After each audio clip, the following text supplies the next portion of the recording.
जी नमस्कार। नमस्कार सर जी। क्या नाम है आपका? सर दिलीप कुमार हरसुले। दिलीप कुमार जी, कहाँ से आए आप? सर मैं ग्राम शिमला पोस्ट साइकड़ा तहसील मुल्ताई डिस्ट्रिक्ट बैतूल एमपी से हूँ सर जी। संत रामपाल जी महाराज से नाम दीक्षा लेने से पहले आप क्या भक्ति साधना करते थे? सर संत रामपाल जी महाराज से नाम दीक्षा लेने से पहले मैं राम भगवान, कृष्ण जी, दुर्गा जी और अन्य तीर्थ स्थल पर भी जाता था। लेकिन सबसे ज़्यादा जो मेरी आस्था थी वो मुस्लिम धर्म में एक नागपुर के पास में 60 किलोमीटर दूरी पर एक ताजमेंदी नाम से एक दरगाह है। तो वहाँ पर मेरी आस्था ज़्यादा इसलिए थी क्योंकि वहाँ पे आरती जब होती थी तो उसमें ओम नाम से मतलब अ, आरती स्टार्ट होती थी। तो मुझे वहाँ पे आस्था इसलिए बन गई कि हमारे हिंदू धर्म मतलब होते हुए भी ये ओम शब्द का प्रयोग करते मुसलमान जी। तो मुझे वहाँ पर मेरी आस्था दृढ़ हो गई थी और मैं वहाँ पर ही भक्ति करता था।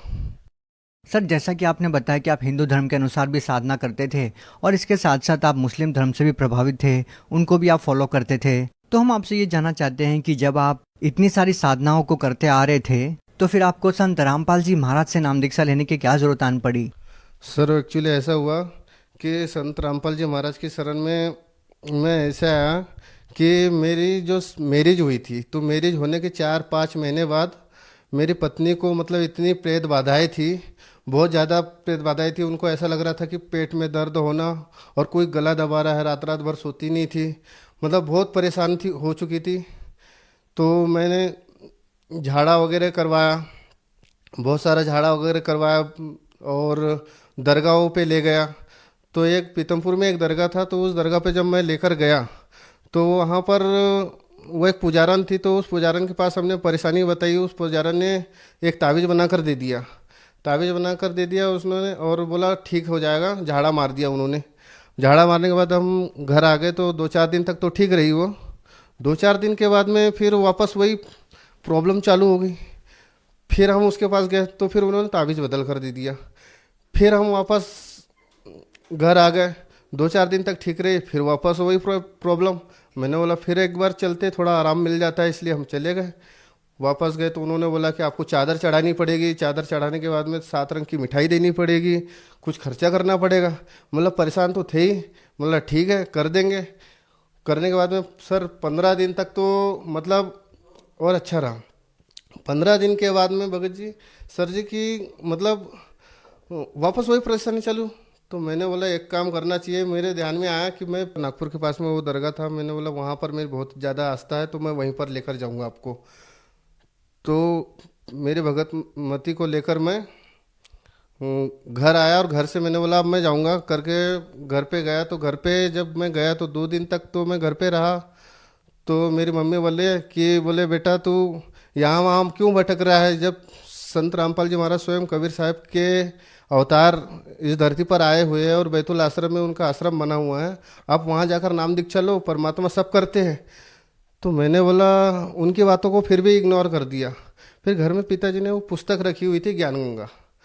सर जी मैंने वो जब पुस्तक पढ़ी तो मेरा मतलब एकदम ऐसा हुआ कि मुझे अब जाना ही है वहाँ नाम दीक्षा लेने, क्योंकि इतना प्रभावित हो चुका था मैं उस पुस्तक पढ़ के। सर, जैसा कि आपने बताया कि आपके जीवन में बहुत सारी परेशानियां थी, आपकी पत्नी को भूत प्रेत की बाधा थी, तो सर हम आपसे ये जानना चाहेंगे कि आपकी पत्नी को जो भूत प्रेत की बाधा थी, क्या वो संत रामपाल जी महाराज से नाम दीक्षा लेने के बाद ठीक हुई?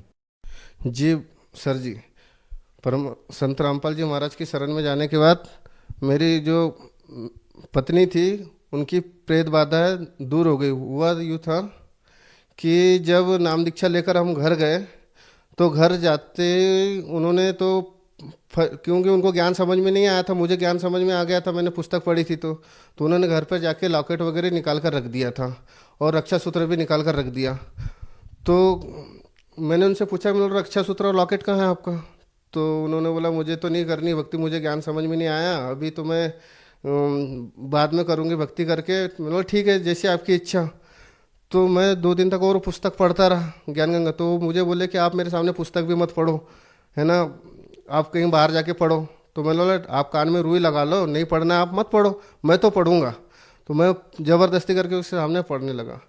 तो सर जब मैं पुस्तक पढ़ा उसके बाद में 2 दिन तक मैंने जो आरती करी थी, तो शाम के समय तीसरे दिन की बात है सर जी, जब मैं आरती कर रहा था, आरती ख़त्म होने के लिए 2 मिनट बाकी थे, और मेरी जो पत्नी थी वो रोटी बना रही थी, और रोटी बनाकर जैसे ही ख़त्म हुई वैसे ही वो 2 मिनट आरती में आ गई। तो मुझे बड़ी खुशी हुई कि देखो गुरुजी ने, फिर मैंने बोला आखिर ले लिया इनको शरण में।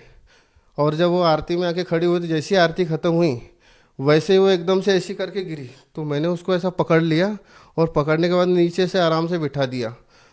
बैठाने के बाद में इन्होंने तो दत्कड़ी ऐसे बांध ली थी, मुंह एकदम पूरा बंद कर लिया, आंखें नटेर दी। हम सब लोग परिवार में पूरे घबरा गए। मेरे पिताजी ने फिर मुंह खोलने की कोशिश करी, खुला नहीं।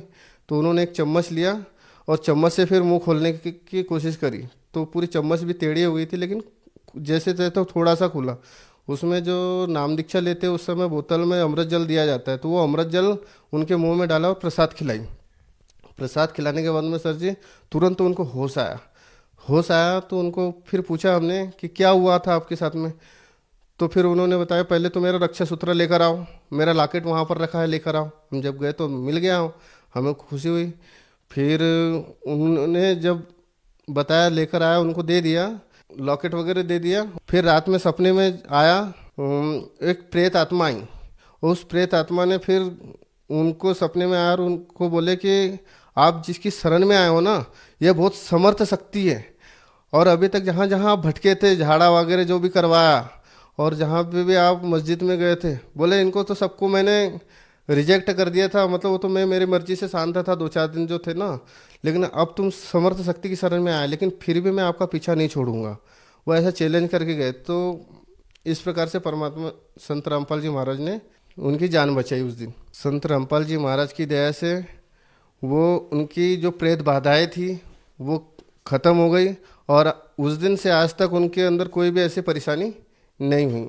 उसके बाद में सर संत रामपाल जी महाराज की शरण में आने से पहले मतलब मैं इतना नशा करता था, इतना आदी हो गया था नशा करने करने में और तम्बाकू खाने में, गुटखा खाने में, कि शादी करके जब मैं मेरी पत्नी को लेकर आया था तो उनको भी मैंने बोला कि आप पैक बना कर दो, और पैक बना कर दो, नहीं तो मैं आपके ऊपर डाल दूंगा। मतलब इतना उनको भी सिखा दिया था दारू पीने के लिए और शराब पीने के लिए। और तम्बाकू गुटखा वो नहीं खाते थे तो भी उनको मतलब ज़बरदस्ती खिलाता था। एक दिन तो उन्होंने खाया, उनको चक्कर आ गया था।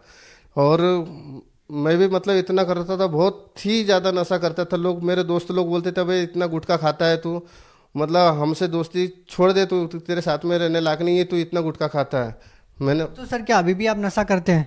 नहीं सर, अब तो संत रामपाल जी महाराज की ऐसी दया हुई कि जैसे ही नाम दीक्षा ली उस दिन है और आज का दिन है, मैं जो नशा करता है उसके पास में मतलब बैठने की इच्छा भी नहीं होती है मेरी।